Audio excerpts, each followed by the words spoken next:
Assalamualaikum warahmatullahi wabarakatuh. Halo pemirsa, apa kabar Anda hari ini? Beragam informasi akan kami sajikan dari wilayah Pulau Sumatera. Bersama saya Wanasari, inilah kabar Sumatera selengkapnya.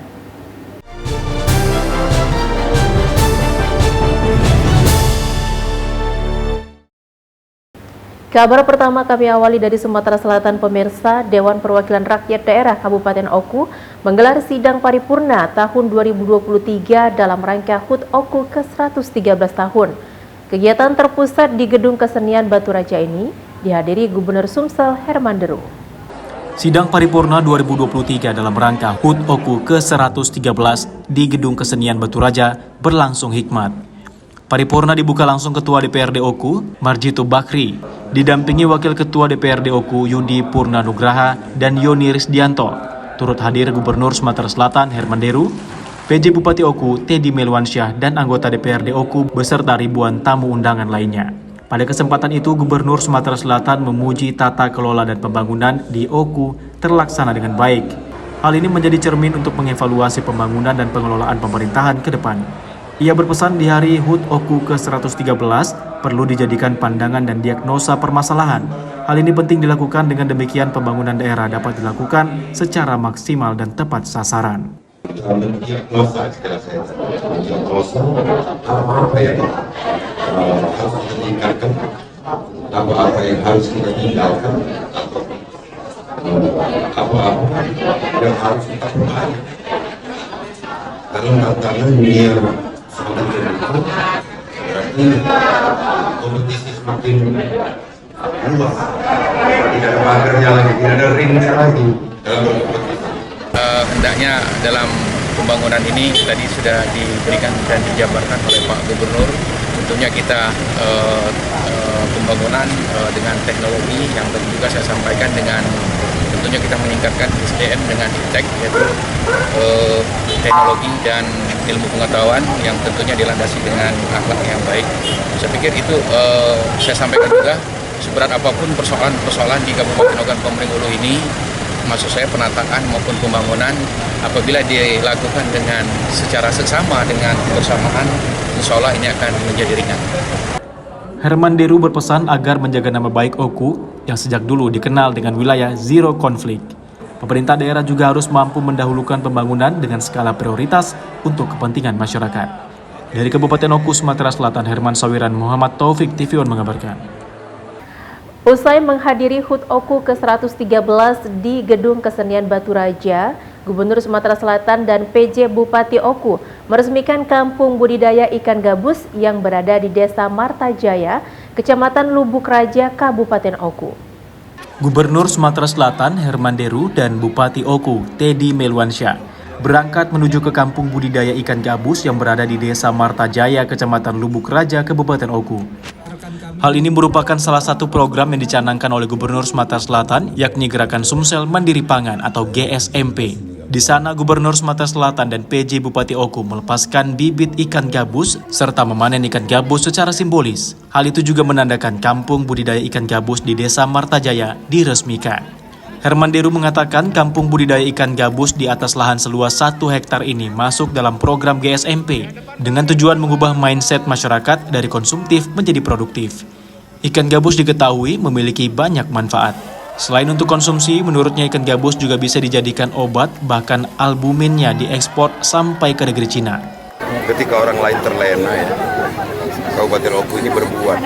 Bayangkan, begitu besar kebutuhan terhadap ikan gabus, baik untuk konsumsi maupun untuk obat. Ini albuminnya sampai diekspor ke negara Cina, saking baiknya mutu dari gabus Sumatera Selatan ini. Jadi alhamdulillah hari ini seperti yang disampaikan oleh Pak Gubernur tadi, pada saat orang lain sedang bermimpi, orang lain baru akan, kami telah melakukan upaya konkret dalam hal budidaya ikan gabus. Karena seperti yang disampaikan oleh Pak Gubernur tadi, tingkat permintaan ikan gabus ini sangat tinggi sekali. Mulai dari dagingnya, tulangnya, bahkan ini bisa diolah menjadi albumin yang kaya manfaat untuk di bidang medis. Jadi mudah-mudahan kami bisa mengembangkan ini lebih maksimal lagi, sehingga Martajaya, Kecamatan Lubuk Raja, Kabupaten Ogan Komering Ulu akan jadi pelopor budidaya ikan gabus di Indonesia. Dari Kabupaten Oku, Sumatera Selatan, Herman Sawiran, Bagus Mihargo, TV One mengabarkan. Kelompok wanita cantik kemarin siang mendeklarasikan dukungan untuk Muhaimin Iskandar menjadi wakil presiden.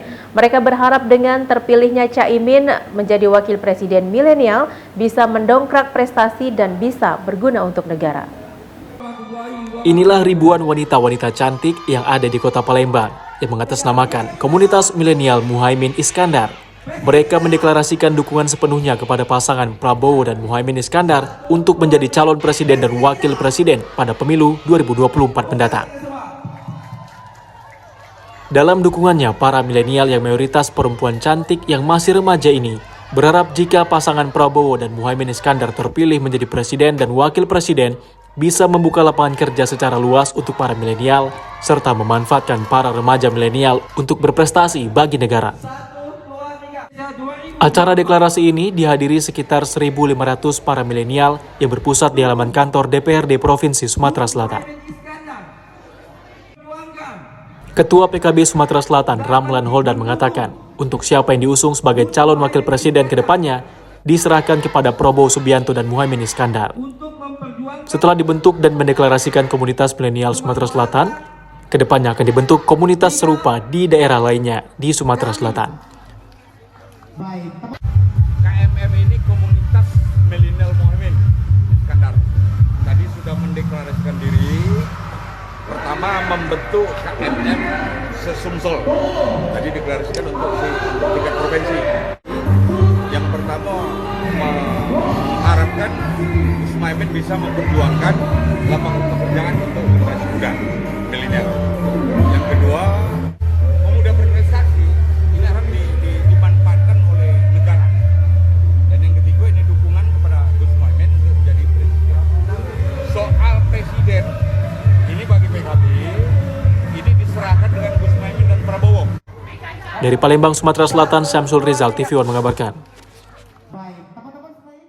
Sebuah bangunan tempat ibadah umat Buddha yaitu Pagoda Sata Sahasra Buddha kini menjadi destinasi wisata baru di Tanjung Pinang, Kepulauan Riau. Bangunan pagoda yang unik tersebut menjadi daya tarik wisatawan karena telah ditetapkan sebagai pagoda tertinggi di Indonesia. Pagoda Sata Sahasra Buddha, bangunan 9 lantai dengan tinggi 46,9 meter ini menjadi rumah ibadah bagi umat Buddha sekaligus sebagai destinasi wisata baru di Tanjung Pinang, Kepulauan Riau. Terletak di Jalan W.R. Supratman, kilometer 14 Tanjung Pinang, bangunan pagoda ini berdiri megah bersebelahan dengan Vihara Avalokitesvara Graha yang merupakan vihara terbesar se-Asia Tenggara dengan luas komplek vihara mencapai 10 hektar. Selain menjadi pagoda tertinggi di Indonesia menggantikan pagoda Avalokitesvara Buddha Gaya Watugong di Semarang, Pagoda Sata Sahasra Buddha ini di Tanjung Pinang, Kepri memiliki keunikan yaitu terdapat 2.700 keramik motif Buddha berwarna hijau giok yang dipasang menjadi dinding bangunan pagoda. Pagoda ini selain digunakan sebagai tempat ibadah, juga menjadi objek wisata baru di Provinsi Kepulauan Riau karena pagoda ini adalah pagoda tertinggi di Indonesia. Yang sama-sama kita maklumi, pagoda tertinggi di Indonesia sebelumnya berada di kota Semarang, Jawa Tengah, tetapi saat ini berada di kota Tanjung Pinang, Provinsi Kepulauan Riau. Nah, dengan adanya pagoda ini diharapkan kepada wisatawan Nusantara maupun wisatawan mancanegara menjadi daya tarik tersendiri untuk sama-sama datang ke Provinsi Kepulauan Riau. Pagoda Sata Sahasra Buddha ini baru diresmikan pada tanggal 8 Juli 2023 lalu oleh Dirjen Bimas Buddha Kementerian Agama RI. Pada acara peresmian tersebut juga diserahkan 2 rekor muri, yaitu sebagai pagoda dengan pemasangan keramik motif Buddha terbanyak, serta rekor muri pagoda tertinggi di Indonesia. Dari Tanjung Pinang, Kepulauan Riau, Kurnia Syaifullah, Khairullah, TV One mengabarkan. Pulau Penyengat sebagai kawasan destinasi wisata unggulan di Kepulauan Riau kembali dikunjungi oleh Menteri Pariwisata dan Ekonomi Kreatif Sandiaga Uno. Kali ini Sandiaga datang untuk meresmikan Pulau Penyengat sebagai desa wisata terbaik yang masuk dalam nominasi 75 desa wisata terbaik dalam ajang Anugerah Desa Wisata Indonesia tahun 2023. Sebagai kawasan wisata religi dan edukasi, Pulau Penyengat di Tanjung Pinang, Kepulauan Riau menjadi salah satu desa wisata terbaik dalam ajang Anugerah Desa Wisata Indonesia atau ADWI tahun 2023 yang digelar Kementerian Pariwisata dan Ekonomi Kreatif Republik Indonesia. Untuk melakukan penilaian, Menparekraf Sandiaga Uno bersama tim juri ADWI melakukan kunjungan ke Pulau Penyengat. Dalam kunjungannya, Sandiaga Uno disambut meriah dengan prosesi adat sebelum mendengarkan pemaparan potensi wisata yang ada di desa wisata Pulau Penyengat. Selain itu, Menparekraf juga menyempatkan diri melihat peninggalan buku dan kitab kuno yang menjadi salah satu keunggulan dan daya tarik wisata sejarah Pulau Penyengat. Kemudian menerima produk dan meninjau stand UMKM unggulan di Kepulauan Riau. Puncak dari peninjauan desa wisata ini, Menparekraf juga menyerahkan piagam dan plakat serta bantuan laptop dan printer untuk desa wisata Pulau Penyengat. Sandiaga Uno menyampaikan Kementerian Pariwisata dan Ekonomi Kreatif akan berkolaborasi untuk mendorong kemajuan pariwisata di Pulau Penyengat. Di sana dibilang ada kunjungan dari Singapura, Malaysia, dan Brunei. Berarti ini sudah menjadi daya tarik wisata mancanegara. Saya akan dorong terus, dan karena sudah menjadi bagian dari ADWI, ini menjadi kewajiban pemerintah pusat juga untuk bersama-sama berkolaborasi, dan juga nanti akan kita tambahkan dunia usahanya, Pak Indra.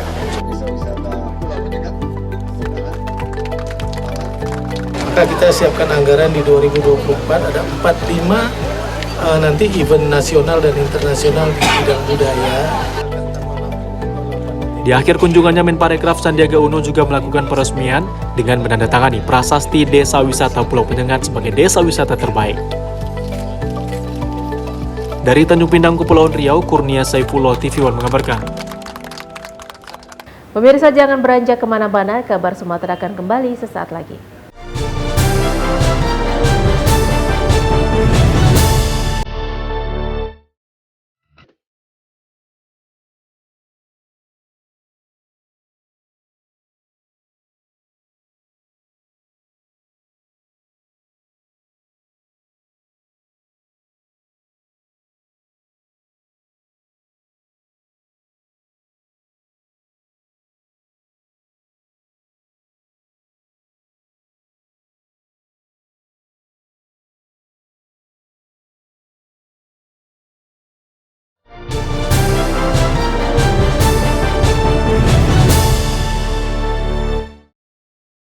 Anda kembali di kabar Sumatera, pemirsa. Kita beralih ke Sumatera Utara. Bupati Kabupaten Pakpak Barat, Frank Bernhard Tumanggor, secara resmi membuka pelaksanaan pagelaran Pesta Rakyat Adat Budaya Owang-Owang yang dirangkai menyambut hari ulang tahun Kabupaten Pakpak Barat yang ke-20 tahun. Bupati Kabupaten Pakpak Barat, Frank Bernhard Tumanggor, secara resmi membuka pelaksanaan pagelaran Pesta Owang-Owang sekaligus memperingati hari ulang tahun Kabupaten Pakpak Barat ke-20 tahun. Pesta rakyat ini dilaksanakan selama 3 hari, yaitu 26 Juli hingga 28 Juli 2023, dengan dihadiri oleh Gubernur Sumatera Utara, diwakili oleh Kepala Dinas Kebudayaan, Pariwisata, dan Ekonomi Kreatif Provinsi Sumatera Utara. Frank Bernhard Tumanggor, Bupati Pakpak Barat, mengatakan, kegiatan yang masuk di kalender 7 wisata Badan Otorita Danau Toba ini diharapkan dapat berjalan dengan lancar dan sukses. Ia pun mengapresiasi acara pesta rakyat tersebut. Usai menyampaikan sambutannya, Bupati didampingi Forkopimda melakukan pemukulan genderang, pak-pak, dan pemotongan pita tanda acara adat owang-owang tersebut dimulai. Kalau dikatakan kesan, kami barangkali yang paling bersyukur pada kesempatan ini. Kenapa? Karena memang saya melihat bahwa pertama memang kami sangat bersyukur terhadap cuaca yang diberikan oleh Tuhan. Begitu cerah cuacanya sehingga rencana rundown yang kami rencanakan itu berjalan dengan baik tanpa ada halangan apapun. Dan kami juga sangat bersyukur sekali. Kenapa? Karena memang masyarakat cukup antusias melaksanakan, mengikuti kegiatan-kegiatan yang ada. Kami ke depan oleh pemerintah Papua Barat supaya lebih meningkatkan khususnya acara budaya-budaya dan lebih ditingkatkan lagi untuk perlombaan. Kegiatan ini diikuti oleh para pelajar mulai dari tingkat SMP, SMA, dan SMK se-Kabupaten Pakpak Barat. Di hari kedua dilanjutkan dengan perlombaan tari tingkat sekolah, yakni dengan melaksanakan kebaktian pembangunan rohani, serta hiburan dengan artis-artis Pak Barat. Dari Kabupaten Pak Barat, Sumatera Utara, Martin Sitohang, TV One mengabarkan.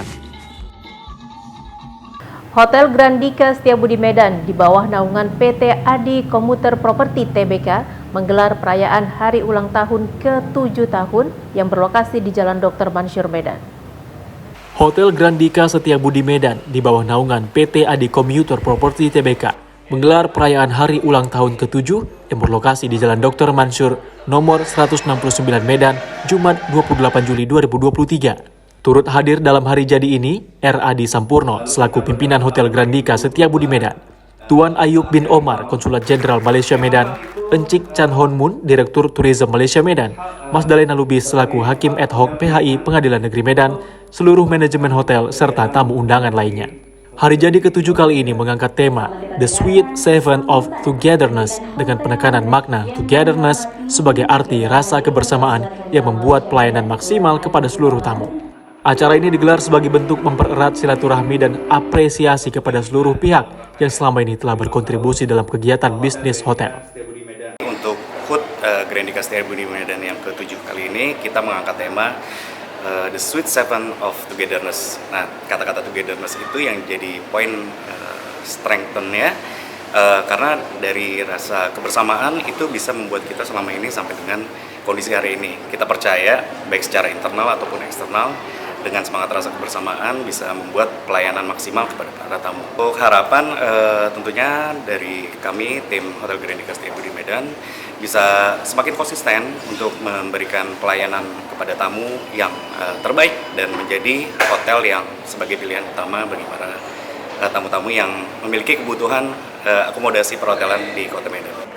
Gelaran HUT kali ini diwarnai berbagai kegiatan dan promo menarik, diantaranya pemotongan tumpeng, penyerahan plakat simbolis kepada top 3 account, food parade, lucky draw, serta penampilan tarian daerah, live band, dan beberapa violinis. Dari Medan, Sumatera Utara, tim TV One mengabarkan.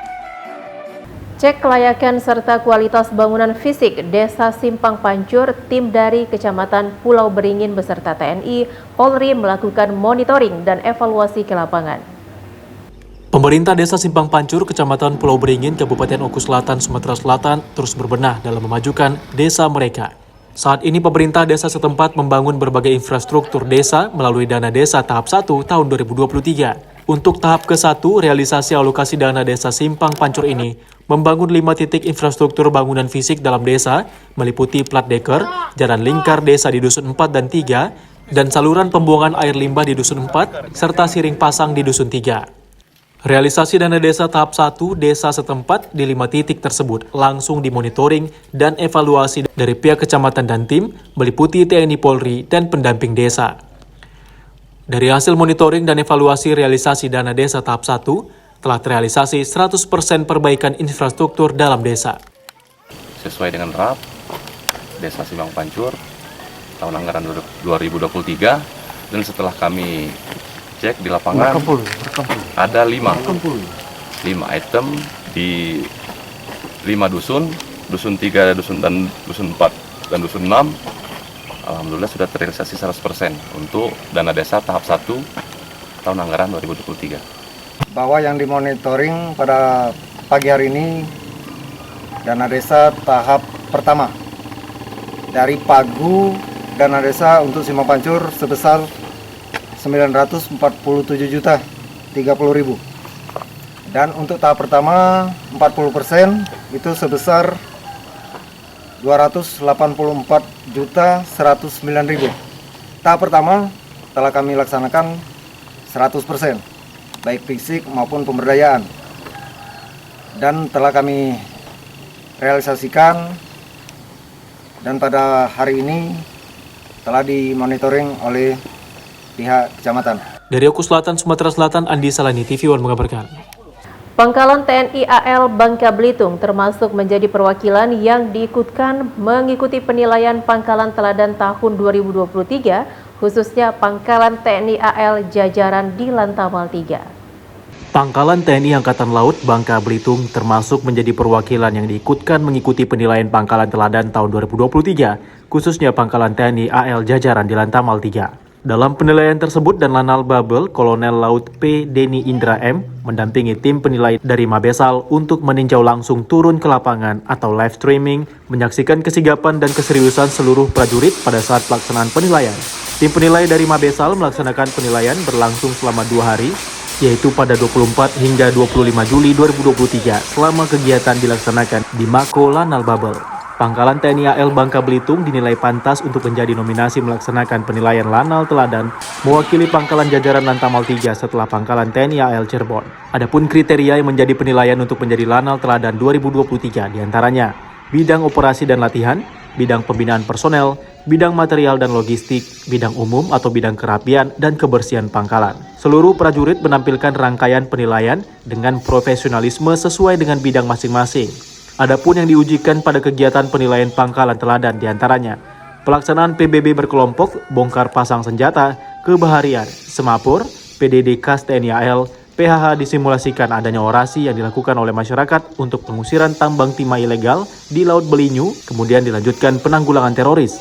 Hanlan disimulasikan ada pesawat yang infiltrasi ke Mako Lanal Babel, dilanjutkan peran kebakaran dan peran bahaya permukaan, renang militer, pemakaman militer, menembak laras panjang dan pendek, penanggulangan tim VBSS Lanal Babel, disimulasikan adanya laporan kapal yang dirompak di perairan Wilker Lanal Babel. Pada pagi hari ini, salah satu yang akan kita nilai adalah bidang operasi dan latihan, yaitu materi VBSS, di mana materi ini diharapkan Lanal Bangka Belitung mampu melaksanakan tugasnya dalam pembebasan sandera di kapal. Dari Bangka Belitung, Frendi Primadana, TV One mengabarkan. Seorang mantan teroris di Dumai, Riau kembali ke masyarakat dan hidup mandiri dengan membuka usaha pangkas rambut dan berternak entok. Dirinya sudah selesai menjalani masa rehabilitasi yang panjang. Beginilah kisah seorang mantan teroris yang telah kembali ke tengah masyarakat setelah berhasil direhabilitasi. Aan Santosa saat ini hidup mandiri dengan membuka usaha jasa pangkas rambut dan beternak entok atau itik di pekarangan rumahnya. Hari-harinya kini diisi dengan membudidayakan entok di sela menerima jasa pangkas rambut. Aan Santosa menceritakan bahwa usai melewati masa rehabilitasi, ia memilih jalan yang penuh damai dengan membuka usaha kecil-kecilan. Profesi ini bukan hanya sekedar mencari nafkah, tapi untuk sarana terlibat dalam kehidupan sehari-hari dengan warga sekitar dan dapat menyebarkan pesan-pesan perdamaian. Profesi ini memberikan dirinya berkesempatan untuk berinteraksi dengan banyak orang. Dirinya berharap dapat berbicara dan berdiskusi dengan warga, serta dapat menyebarkan nilai-nilai cinta tanah air dan perdamaian. Aan mengaku dulu dirinya terjebak dalam lingkaran kebencian dan paham radikalisme yang membutakan akal sehat. Namun setelah melalui proses rehabilitasi yang panjang, dirinya sadar bahwa kekerasan bukanlah jalan yang benar untuk mencapai perubahan. Dirinya ingin mengajak masyarakat cinta NKRI melalui pesan perdamaian dan cara dialog serta toleransi yang menjadi kunci cinta tanah air. Keseharian saya itu saya isi dengan kegiatan-kegiatan positif yang membuat saya bisa untuk kembali berpikir jernih dalam menghidupi keluarga saya agar kembali menjadi seorang ayah, seorang imam dalam keluarga saya dengan keseharian-keseharian yang bisa membuat saya itu ada penghasilan sedikit. Saya itu beternak dan jasa pangkas yang saya dirikan di rumah yang jelas bukan atas kemampuan saya sendiri, dan juga itu ada bantuan dari teman-teman yang lainnya. Dari Dumai, Riau, Amrizal, TV One mengabarkan. Pemirsa jangan beranjak kemana-mana, kabar Sumatera akan kembali sesaat lagi.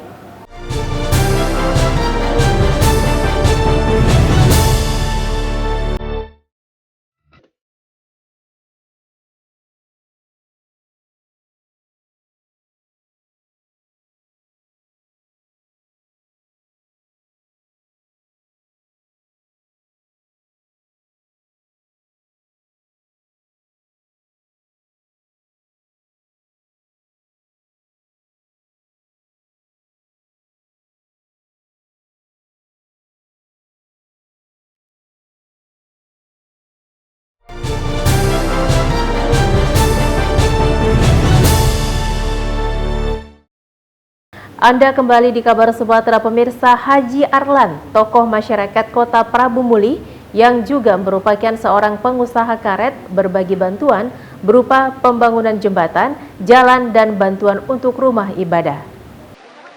Inilah sosok Haji Arlan, tokoh masyarakat Kota Prabu Muli yang juga merupakan seorang pengusaha karet yang terkenal karena kedermawanannya. Berbagai bantuan telah diberikan berupa pembangunan jembatan, jalan, dan bantuan rumah ibadah. Pembangunan dan bantuan tersebut sangat besar manfaatnya dirasakan oleh warga sekitar. Seperti pembangunan jembatan yang terletak di Desa Sunur, Kecamatan Rambang Kuang ini. Yang dulunya terisolir karena tak ada jembatan penghubung, kini dapat dilalui oleh warga sekitar untuk memperlancar roda perekonomian. Sekretaris Desa Sunur, Khairul, mengungkapkan pihaknya sangat mengapresiasi atas pembangunan jembatan yang dilakukan sebagai akses jalan penghubung antar desa sehingga memudahkan masyarakat sekitar untuk beraktivitas dan mengangkut hasil pertanian. Sunur mengucapkan ribuan terima kasih yang sebesar-besarnya kepada Bapak Haji Arlan sekeluarga besar yang telah sangat membantu kami untuk membangun jembatan dan jalan yang dibangun ini. Dengan begitu, dengan adanya pembangunan jembatan dan jalan ini memudahkan bagi warga kami untuk akses ke kebun dan ke empang. Jadi selama ini desa kami yang terisolir tidak ada hubungan ke Kecamatan Morakuang dan Kecamatan Ramongkuang. Sekarang aksesnya sangat mudah dan mudah terjangkau. Tak hanya itu, Haji Arlan, tokoh masyarakat yang merupakan warga Kelurahan Muntang Tapus, Kota Prabu Muli ini, juga memberikan bantuan dan pembangunan TPA di Masjid Sirojul Islam dan beberapa masjid lainnya, sebagai bentuk perhatian kepada warga yang berada di sekitar areal masjid. Ya alhamdulillah yang kami kenal, sesosok Bapak Haji Arlan ini merupakan sosok orang yang baik, yang dermawan, yang membantu terutama di lingkungan Masjid Sirojul Islam dan sekitarnya, sering membantu warga sekitar. Terkhusus lagi Masjid Sirojul Islam ini yang alhamdulillah dengan keberadaan sosok Haji Arlan, kami pun pengurus Masjid Sirojul Islam sangat terbantu sekali dengan kedermawan Bapak Haji Arlan. Seperti contohnya yang ada di belakang kita ini adalah bantuan-bantuan Bapak Haji Arlan yang seyogianya tadinya sosok rumah, tetapi sekarang sudah dibantukan menjadi kantor, jadi tempat TPA untuk pembelajaran anak-anak SMA, anak-anak TK TPA Masjid Sirojul Islam. Sementara Haji Arlan mengungkapkan bantuan-bantuan yang diberikan merupakan bentuk perhatiannya kepada warga Kota Prabu Muli dan perbatasan Prabu Muli, khususnya warga Desa Sunur dan Muntang Tapus, agar mempermudah akses jalan melalui jembatan serta tempat anak-anak menuntut ilmu dan mengaji di TPA Masjid Sirojul Islam. Sudah banyak Pak, sudah mulai dari tahun 2000 saya bantu untuk tempat ibadah, jalan-jalan untuk masyarakat ke kebun, itu yang kita bantu.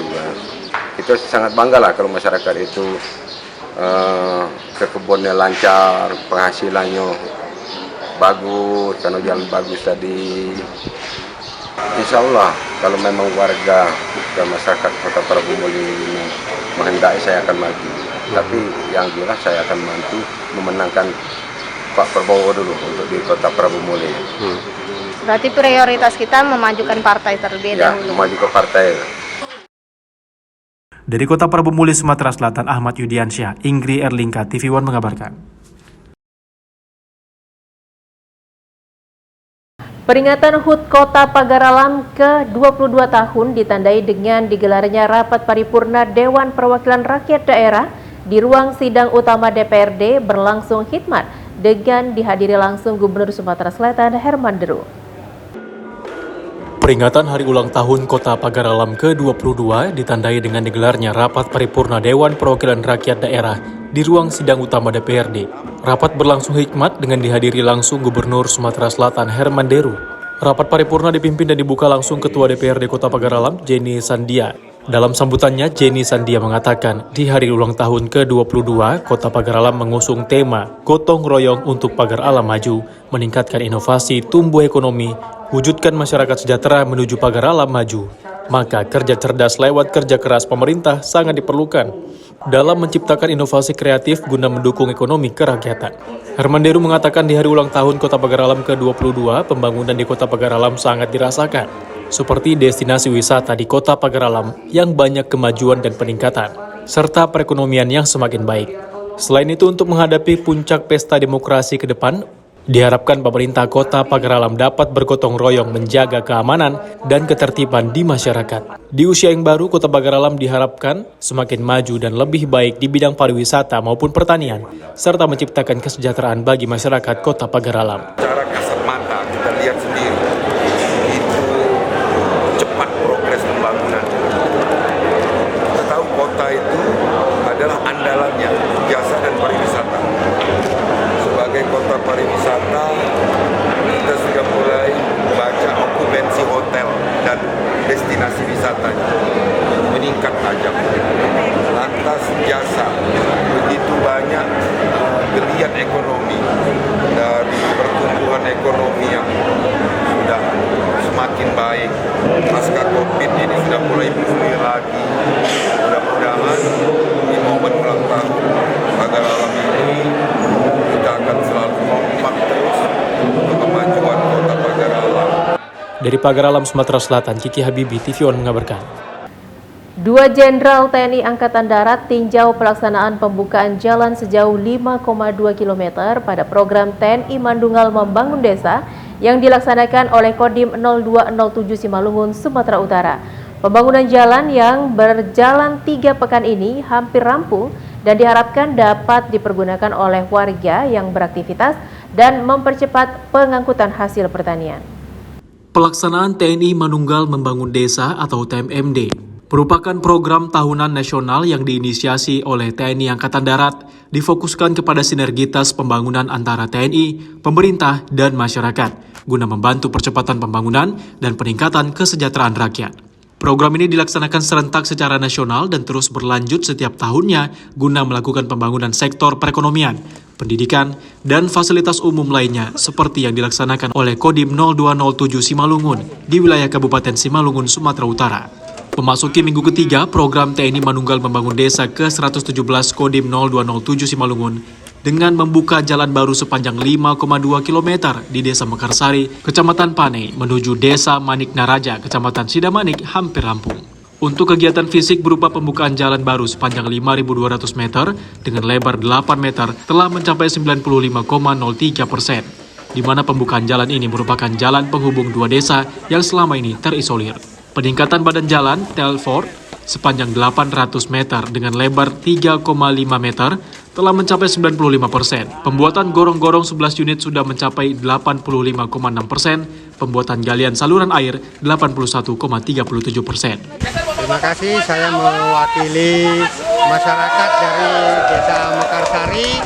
Sangat berterima kasih kepada Kodim 0207 Simalungun yang telah mengadakan program TMMD di desa kami yang tercinta ini. Luar biasa tanggapan masyarakat di tempat ini, khususnya dalam memberikan support kegiatan TMMD ke-117, di mana mereka secara sukarela, ikhlas memberikan sebagian lahan tanah mereka pribadi untuk membuka atau membesarkan jalan yang ada ini. Kedepan diharapkan dengan pembangunan jalan ini dapat dimanfaatkan untuk meningkatkan perekonomian masyarakat sekitar dan menghidupkan kembali filosofi dasar warisan leluhur gotong royong atau marharoan bolon. Seperti yang sampaikan tadi, ya, TNI outcome akhirnya adalah kemandunggalan TNI dan rakyat. TNI hadir di sini dengan membangun jalan itu hanya sebagai alasan pembenar TNI hadir. Ada apa TNI hadir? Karena kita sedang membangun jalan. Itu hanya alasan pembenar. Tapi ada sasaran non-fisik tadi yang sudah dijelaskan. Kita wawasan kebangsaan, pendekatan penyuluhan dan lain-lainnya kita ikutkan, libatkan semua instansi yang terkait. outcome akhirnya adalah kemanunggalan TNI dan rakyat. Kembali kita menghidupkan tadi marharuan bolon atau yang dikenal gotong royong, ini kita hidupkan. Dari Kabupaten Simalungun, Sumatera Utara, Daud Sitohang, TV One mengabarkan. Dalam rangka meningkatkan kunjungan wisata, pemerintah Provinsi Kepri terus melakukan pembenahan dan pembangunan untuk mempercantik Tanjung Pinang sebagai ibu kota Provinsi Kepri. Salah satu yang kini terus dibenahi adalah destinasi wisata baru, yaitu Taman Gurindam 12. Taman Gurindam 12 yang terletak di tepi laut berdekatan dengan pintu masuk Pelabuhan Sri Bintanpura, Tanjung Pinang, Kepulauan Riau, kini telah menjelma menjadi objek wisata baru di ibu kota Provinsi Kepulauan Riau. Memiliki ikon Tugu Siri, Taman Gurindam yang identik dengan wisata taman permainan, kuliner, serta sebagai tempat menikmati senja, kini menjadi salah satu magnet meski pembangunannya belum sepenuhnya selesai.